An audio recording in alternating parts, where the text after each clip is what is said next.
Good morning. You are with me, Miriam Angel and Salim Barisa at 19 minutes past 8. And you know what? It is that time. We already have a guest in studio. That is Immaculate Kassait. She's a data commissioner. Kenya Immaculate, good morning. Sorry, Immaculate, let's try that again. Good morning. Good morning. It's nice to be here. Nice It's to my see first you. time to be at Swahili Pot. Karibu You have a sana. beautiful studio, I have to say. Thank you so much. We appreciate. Yes, and I can see you've also decided to, adorn us, embrace us the way we are, Costarian. You've decided to embrace the culture. Yes. Karibu I sana. mean, it's easy. And Yeah. you don't want to come dressed in a suit in Mombasa, It's Yeah. too hot. Everybody assumes that, by the way, that you cannot come dressed in a suit. I feel like every time people come here, Yeah. it's very easy. It's chill. Yes. Everybody It make should it be. relaxed. It should be. It should be. I mean, we are proud of having one of the best beach lines along in the world. I Yes. mean, so why not? We come to Coast to relax. Yeah. For you, it's work. I know. That is so true. Kwa For hivyo us, nyinyi it's mwaja work. huku mje Tutulie, Tupumzike. tutulize, tupumzike, lakini si kuvaa suit. Njoni mtulie. Yeah. Karibuni. What brings you to Mombasa, Immaculate? I'm very happy to be here. The last time I visited Swahili Hub was really about innovation. I'm here this time because we are here to host a conference which started yesterday. Yes. It's this year what we call the annual data protection conference. Yes. And it's globally we have what we call the Data Privacy Day. The Data Privacy Day is celebrated every 28th. Globally, it has been 40 plus years. I'll move closer to the mic. Oh, Yes. it's 50 plus 40 plus years, and the idea is to remind us about our privacy. Yes. And luckily for us, privacy is embedded in our constitution under Article 31. When people say the right to privacy, and when everybody as a human being, they are born with their identity, they don't want everything about them to be known by everyone. Yeah. So it gives us dignity, it gives us protection. Yes. So globally, this was through what we call the Convention 108 in the 1981 when this was passed. It remains the only probably global convention that speaks about the right to privacy. For Kenya, of course, the Constitution of Kenya with the new rights in 2010, when we passed it, we have Article 31 on the right to privacy. And then subsequently, in 2019, we had the Data Protection Act. Yes. And subsequently, the office. So, as an office, we celebrate this with other data protection authorities across the world to remind us, to reflect on our milestone as an awareness creation. This last 2 weeks, we held a moot court for young lawyers because increasingly we want to also inculcate a culture in universities about data privacy and data protection. So we held a moot court. So we also announced awards where people are supposed to put in applications in 4 categories. So we've had awareness creation at different institutions, including here in Coast, to just create awareness. What is privacy? What are the rights of a data subject? Yeah. And it's because it's the first time we're interacting with Swahili Pot. It's important to just elaborate what is privacy and what is data protection. Yeah, and I think that's what I wanted. Like, what is it that you feel Kenyans that we do not know about data privacy? And many might know already because Yes. we have become more popular because of the fines we have issues and compensation. And really, when we talk about privacy, is the right for you to be protected broadly. Yeah. But when we talk about data protection, it's now it's actually objective because the law says what rights are you entitled to as a data subject. Right to erasure. That if you're holding my information and it's not correct, you can I can actually ask you to correct it, which is the right to correction, right to erasure, to delete it. Right to object, I can object to my information being processed in a certain way. So as an office, that is our work, to uphold these rights. So the people who are holding your information, our work is to make sure they're adhering to the principles within the Data Protection Act. For instance, when they collect your information, for how long are they keeping it? So that's why we exist as a regulator, as an office, to adhere, to make sure that those who are holding your information adhere to making sure they do what they said they are supposed to do. Yeah. Yes. Okay. Your office also issued 184 compensation orders Yes. to Kenyans whose data was mishandled. Yes. When you talk about compensation, so if I find that my data was mishandled, does that mean that now the organization that mishandled my data gets to pay me? Yes. Can you expand on that? Let me expound on that. Yes. Because it's a process. We have under the Data Protection Act, we have different mandates. One is registration. Yeah. And since I'm here, I would want to urge all data controllers and processors to actually register with the Office of the Data Commissioner. There is a category of who is supposed to register. The second one is complaints. The issue of compensation falls under the complaint. So what happens if, for instance, the easiest that I can give an example is a case where a parent finds their child's images have been used by a school without their consent.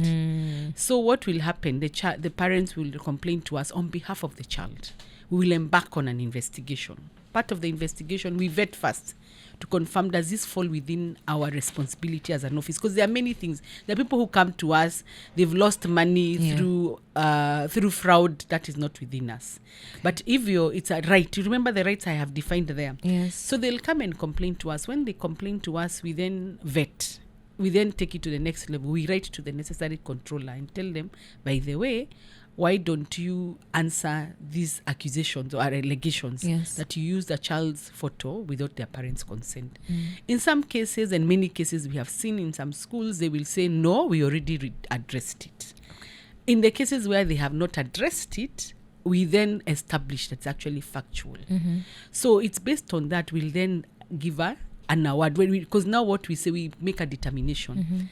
There was a complaint that a child's photograph was used by a school without the consent of the parent. Yeah. We have investigated. We have spoken to the school. The school has confirmed. They have said, however, there are some who would respond, there are some who will not respond.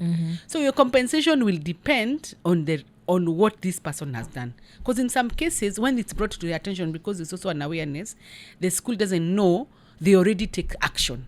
So when they take action, of course, the compensation will not be the same with that one to Liandikia, and they simply ignored. Yes. So we give you a time period, 14 days respond. So if you respond, we assess what the response is vis-a-vis against the right that has been violated, whether they are sensitive data, because your email is not the same. It's not the same as your biometrics. There's a difference. One is sensitive, the other one is not sensitive. Then from there, we give a compensation based on a compensation framework. In the event that you still don't adhere, we give you what we call a penalty notice.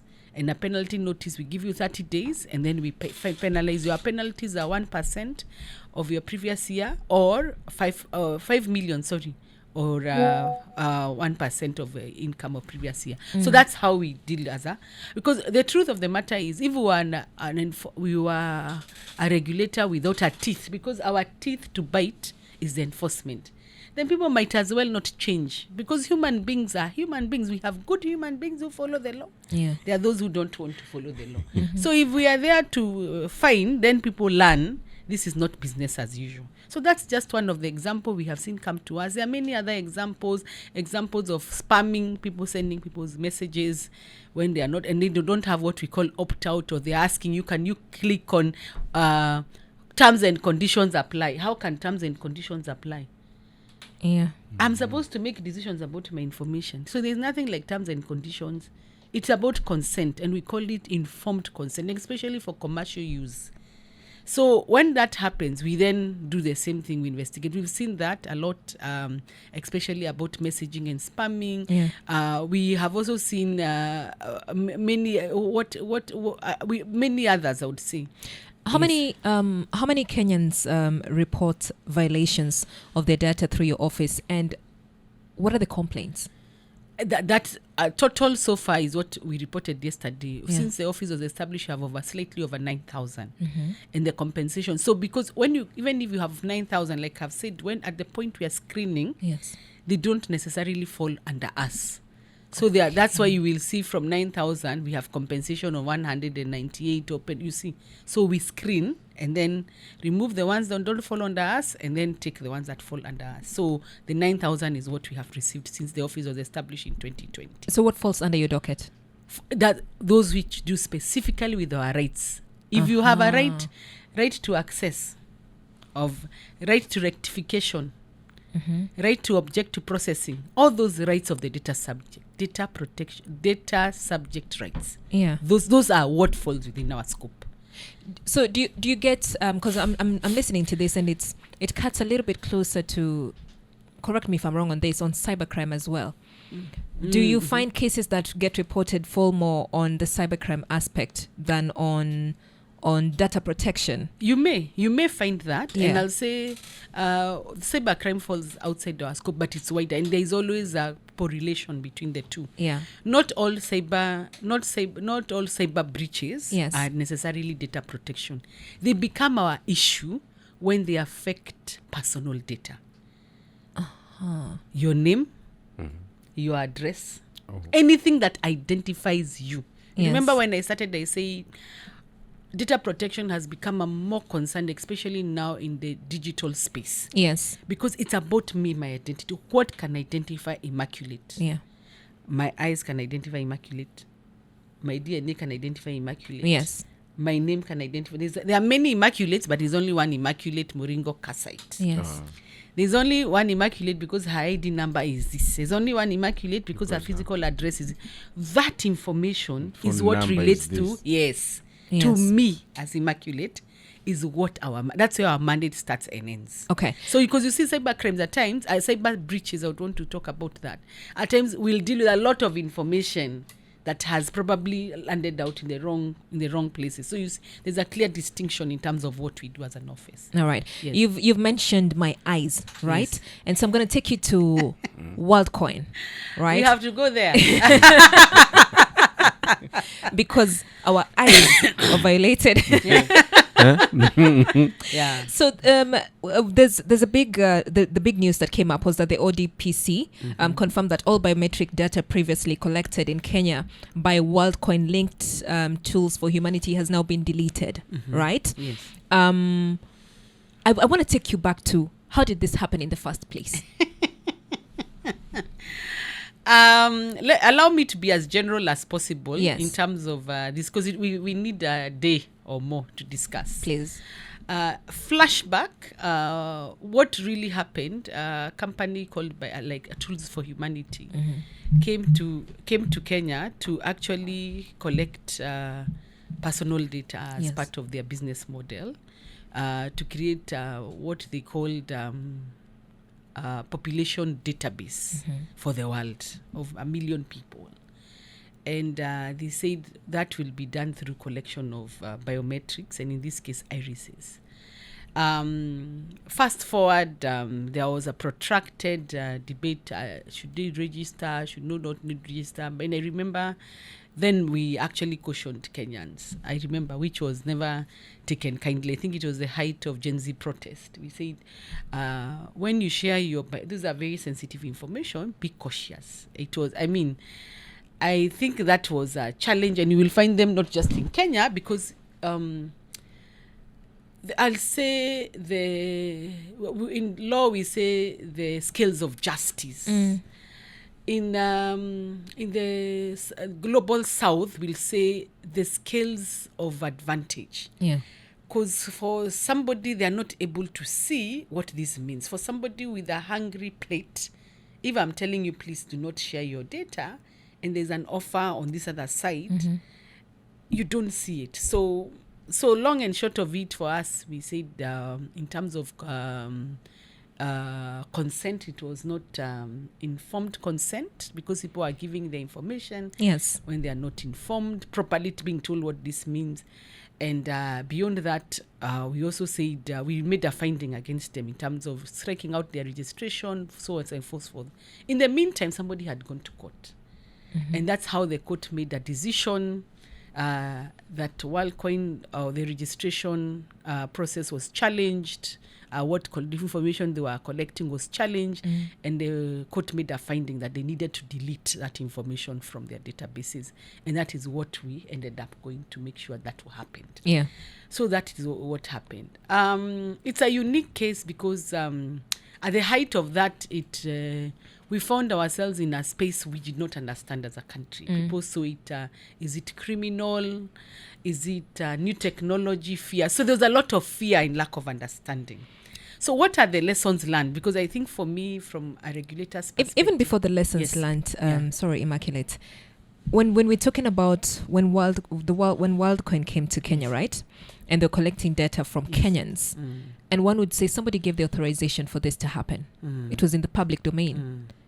So when it comes to protecting Kenyans, right? When it comes to protecting Kenyans, who is responsible for that? Because I know right now we're saying we've deleted it, but then information was taken from Kenyans. There's a body that probably said yes, given a nod the to this, I want to ask you to what? To them collecting this information from Kenyans. Nobody gave authorization to people to collect the information. Because, and I want you to put compartments to what it means to give. By the way, for your information. Yes. So you have your phone there. Yes. Cindy? Yes. How much of your biometrics are you sharing? Not so much. Including your screen. No.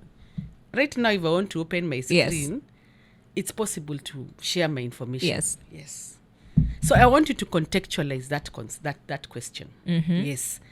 That we are in a global south where we have many technology companies which will come and ask you for information in overt. The only reason WorldCoin came to our view, it's because they are doing it in public places. This collection of information happens all the time, including in your Uber, which you share information every single day about your locality. Okay. Yes, you do, all the time. Okay. So you don't... And by the way, I want you to go back and look at what were the real issues, because the issues were beyond data protection. The issues were about public key, use of a public key. There is that under KICA, the use of a public key. There's an issue of population collection, which is beyond a data protection issue. There are many other issues. It's a complex process. So you can't say it was the responsibility of one entity. It wasn't. So are you saying that an organization or somebody can come up with, I'll still give an example of this. Are you saying that one can come in Kenya, right, and collect data from the citizen without them being regulated? Is that what you were saying? No, I'm not saying that. Not data. Yes. Yeah, I'm not saying data. There were many other processes that led to this. And anyway, let me say this, because since this process is also not yet completed in terms of context, allow me to leave it at that. Okay, that's okay. Yes. All right. Yeah. We'll move. Okay. Matters, regulations, you as your office or regulator, you have plans to enforce data protection regulations. Are there regulations? What are those regulations? And what plans do you have to enforce them?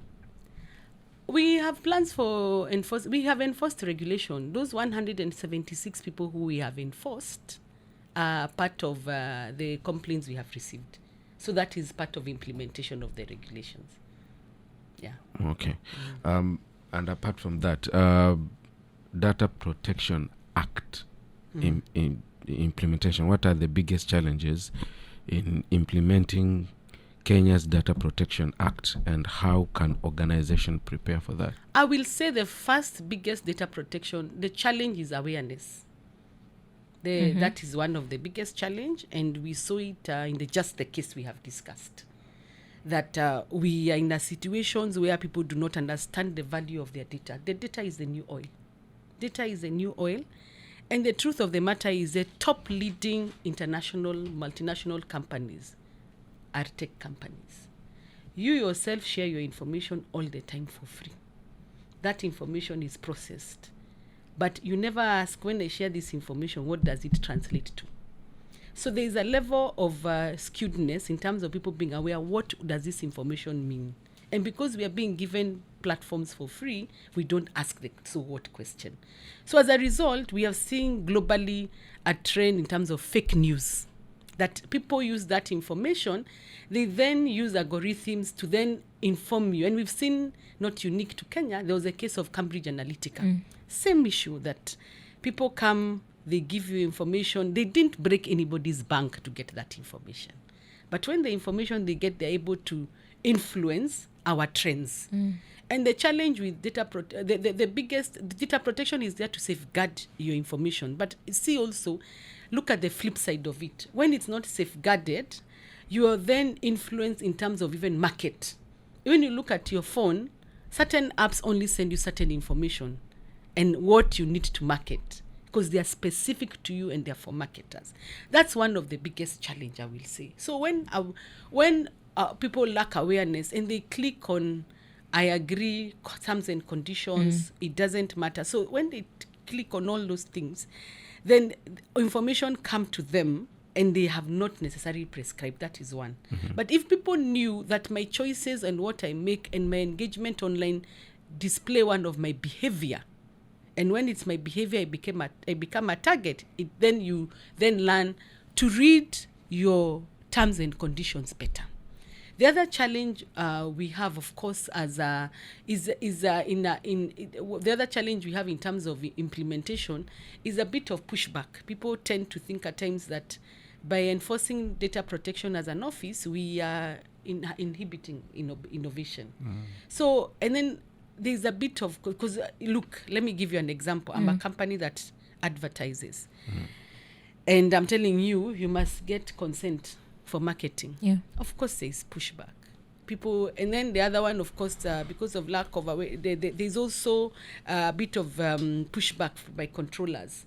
They see like this law is in they say hard economic times. Where are you? Then it's another regulation, it's another demand on us. Of course, resources are never adequate. That could be, because we would want to be in every, I keep saying, if data protection was taken like a proper campaign, like what we normally see when we market for a health campaign, and you see everybody gets money out of it, gets the information out of it, that would be the way we would want to. But you see, it will require multi-agency and a lot of resources to have that kind of a campaign. The other one, we don't have capacity generally it's a new area, and you see that we don't have capacity as a country, even as lawyers, 100%. It's something we'd love to, but it's something that we are building on. So those are some of the challenges I will say as an office. As a Kenyan, what should I know when it comes to issuing out my data? I think it's important to know its value. By the way, it's much more valuable than oil, than gold. Your data is what exposes your most intimate secrets. Okay. By clicking on a cookie, yes or no, you're giving somebody behind the scenes your behavior. And if you don't want, and that's why people get shocked later, they're being trolled online, because there's nothing secret. You shared everything about yourself. You told us where you hang out on a Friday. You told us your favorite drink. You told us where you go to church. You told us what your children wear. You told us where your parents live. You told us everything. Based on that, I can troll you. I can steal your identity.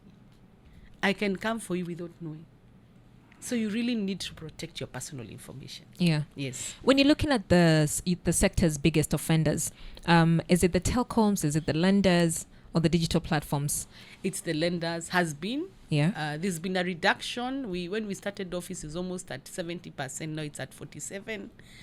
The digital lenders were the biggest, and they used to embarrass people, when we started. You then click the same thing, clicking what I'm saying, please be aware, clicking on terms and condition without necessarily thinking through. Yeah. And then when you tick on someone's condition without necessarily thinking through, you say then, please access my contact.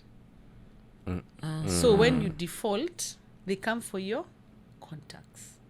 So they reach out to other people. Yes, who are not part of the credit. And that is breach, right? That is, it's breach, by the way. Right. But also embarrassing you. Do you want people to know uko na deni? Surely pastor anajua uko na deni kwa nini? Yeah. Na mama. Yeah. Kwa nini? Si mimi niliomba tu hii pesa nifanye kazi yao. So you see, you humiliate people. Anapigia Kassait juu naongea naye sana. Yes. Sasa wewe mumwambia aniregeshe pesa yangu. You see? So but there has been a change, I have to say. There are notorious ones who, but also what really helped is the central bank rules, where we were told that even before you become an accredited digital lender, you must also be signed off with the data commissioner's office. That has helped. So we've seen a reduction from 70 to 40 to 45 thereabout so far. Oh, so talk to me actually about those regulations, because I believe every Kenyan has had not every Kenyan, some Kenyans have had an experience of the lenders calling either a relative or a friend, right? What regulations has the office put in place to ensure that, how do you call it, their privacy is not interfered with? What we call privacy by default and by design. Okay. Yeah. Privacy by default and by design means that those digital lenders, when they put in place those apps, they should make sure they are taking care into account your privacy. For instance, they shouldn't expect you to click on access my information or contact somebody who's not part of a debt. That is what is privacy by default. The other one is training, because some of them didn't know. And it came at a point where they are easy. It is not like going to a regular conventional bank. I mean, 2,000 to sock. It's available. 50 bob. Jero. So what's the big deal? So privacy by default. So training, we train their staff, we help them do audits, some of them, so they could begin to see, because like I said, in terms of capacity, being a country, even though the data protection office is 5 years, it doesn't mean that we are there yet. Ni kama mtoto ako P1. So building their capacity and specifically also doing audit for them has helped us in terms of, and also coming up with policies, putting in place money for governance as an office. Those are things that we have done. Yeah. You've talked about awareness being one of the biggest battle when it comes to this. What is the office doing to ensure that Kenyans are actually aware, and that we're not just clicking for the sake of clicking? We're not giving our information out there for the sake of it. One of the things we are doing is like this awareness week. This one for Data Privacy Week. That is one of the things that we are doing. The other one, we do very many online campaigns. The other one, we partner with schools. We continue to go to schools. We continue to partner with county government. But I still say we are not yet there. Yeah. The day when every single Kenyans can say, feature uchi. Like the campaign that is being done by one of our partners, Open Institute, feature uchi, I'll say we have influence. People know about privacy, but it should be the first statement that people ask why. If that person, and the youth kwanza, because this is your target is the youth, they are the ones who like sharing a lot. I don't know.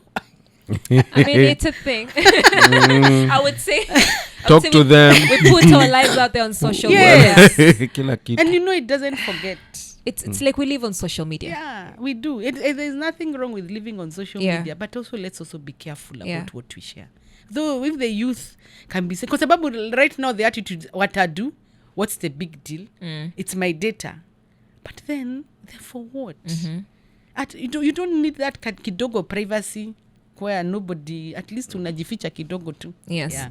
So when they can finally realize and ask, why do you need my information? Then we know that there has been a complete transformation. Okay, so simplest thing.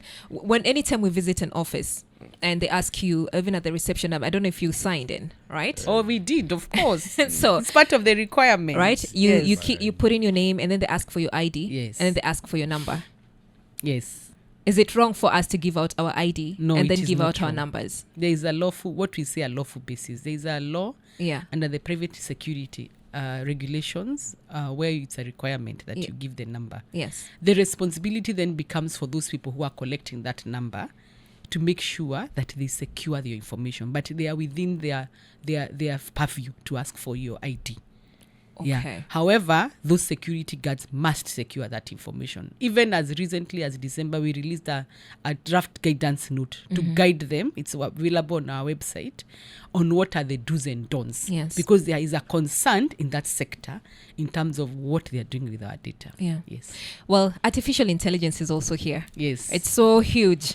What are you doing? How are you preparing to regulate AI-driven data? Let me start by saying that the Ministry of ICT, which is our mother ministry, came up with a framework last year, strategy on artificial intelligence. Yes. And it's moving so fast. I think we're all catching our breath.